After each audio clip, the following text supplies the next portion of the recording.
¿Sabías que Quetzalcóatl y Huitzilopochtli crearon a un hombre y a una mujer? Al hombre le llamaron Oxomoco, y a ella Zipactonal. Los crearon y los mandaron a que labrasen la tierra, y a que ella hilase y tejiese. De Oxomoco y Zipactonal nacerían los Macehuales, los cuales no serían holgazanes sino que siempre trabajarían. Le dieron las deidades a ella ciertos granos de maíz, para que con ellos ella curase y usase de adivinanzas y hechicerías.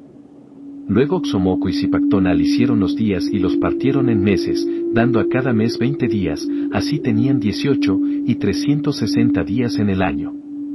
Hicieron luego a Mictlantecutli y a Mictecacihuatl, marido y mujer, a estos los hicieron deidades del inframundo y los pusieron en él.